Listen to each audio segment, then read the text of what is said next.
मैं अभी-अभी फेरी लौकी की सबसे छोटी लौकी को पार करके निकला था और मैंने पाया कि मेरे साथ मौजूद बाकी 6 लौकियाँ भी जीवन से भर चुकी थीं। मुझे सबसे ज़्यादा हैरानी इस बात की हुई कि जैसे ही मैं जागा, इन 6 लौकियों ने उसी पल मेरी मौजूदगी महसूस कर ली और बिना किसी हिचकिचाहट के अपनी सारी शक्ति मुझे सौंप दी। तभी मुझे पता चला कि इस लौकी को पार करने के बाद मैं पूरे 10 लाख वर्षों तक गहरी नींद में था और उन 10 लाख वर्षों के दौरान ये 6 लौकियाँ पहले ही जाग चुकी थीं। अब इन 6 लौकियों को यह एहसास हो गया था कि मैं बहुत समय पहले ही जाग चुका हूँ, इसलिए उन्होंने फेरी लौकी के सारे पोषक तत्वों को अपने अंदर समेट लिया था। जल्द ही मुझे एहसास हुआ कि मैं सच में एक प्राचीन दानव की तरह शक्तिशाली बन चुका हूँ। मैंने गहरे ध्यान में बैठकर पूरी कोशिश की कि इन 6 लौकियों को अपने अंदर पूरी तरह मिला सकूं और 10 लाख साल बाद आखिरकार मैं मूल आत्मा के हिस्सों को पूरी तरह आत्मसात करने में सफल हो गया। उस आत्मा के भीतर मैंने वन वर्ड रूल की भयावह शक्ति महसूस की। साथ ही स्टोन चिलिंग क्रिस्टल की ताकत भी मेरे सामने प्रकट हुई। तुम्हें पता होना चाहिए कि लीची का नियम 3000 महान मार्गों की सर्वोच्च बुद्धि मानी जाती है और पूरे संसार में केवल महान देवता पांगु ही इस नियम को नियंत्रित कर सकते थे। क्या ऐसा हो सकता है कि लाल लौकी के अंदर मौजूद आत्मा खुद महान देवता पांगु की हो? लेकिन यह बात बेहद हास्यास्पद लग रही थी। क्या पांगु तो स्वर्ग उद्घाटन महोत्सव में जन्म नहीं लेने वाले थे? मैं कुछ पल के लिए स्तब्ध रह गया और धीरे से लाल लौकी की ओर देखकर बोला, भाई, क्या पांगु है?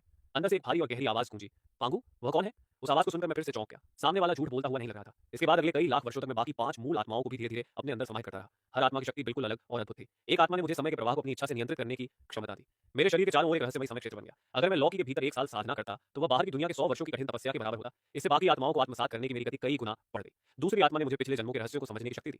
3000 महान मार्गों की दिव्य कलाओं को लेकर मेरी समझ भी एक नए स्तर पर पहुंच गई। एक और आत्मा ने मुझे जीवन और पुनर्जन्म के मूल सत्य का गहरा ज्ञान दिया। हजारों वर्षों तक मुझे ऐसा महसूस होता रहा जैसे मैं स्वयं एक तारे में बदल गया हूं। कभी मैं नदी में तैरती हुई एक मछली बन जाता, कभी हवा पर दौड़ता हुआ एक विशाल घोड़ा और कभी आकाश में उड़ता हुआ एक महान ड्रैगन।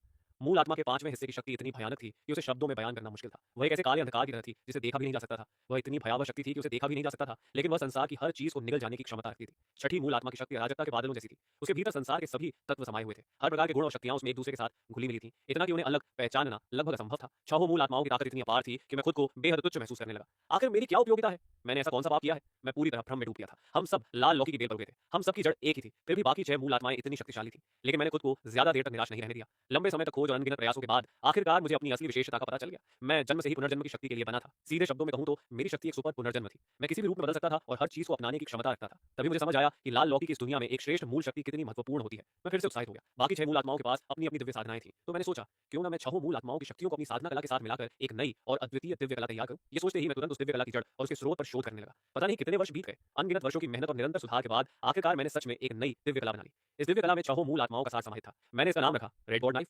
इस विशेष साधना कला के साथ मैं बैंगनी लौकी के भीतर लगातार साधना करता रहा। मेरे चारों ओर फैली बैंगनी आभा में अत्यंत गहरी प्राकृतिक शक्ति छिपी हुई थी। उसका मेरे ऊपर एक घातक आकर्षण था। मेरी सहज भावना कह रही थी कि ये बैंगनी आभा बिल्कुल साधारण नहीं है। जहां तक ये सवाल है कि क्या यही वह प्रसिद्ध रेड गॉड पर्पल आभा है, इसके बारे में मैं अभी निश्चित नहीं था। वैसे भी 6 मूल आत्माएं अभी पूरी तरह टूटी या नष्ट नहीं हुई थी, इसलिए मुझे कोई जल्दी नहीं थी। इसलिए मैंने शांत होकर उस बैंगनी आभा और उसके सार को लगातार अपने अंदर समाहित करना शुरू कर दिया। पलक झपकते ही फिर लाखों वर्ष बीत गए। उस दिन मैं हमेशा की तरह गहरी साधना में लीन था। तभी अचानक एक भयंकर धमाका सुनाई दिया। मैं एक पल के लिए चौंक गया। जब मैंने ऊपर देखा तो केवल लाल लौकी जाल के विस्फोट को ही देख पाया। पूरा लाल लौकी जाल जोर जोर से कांप रहा था।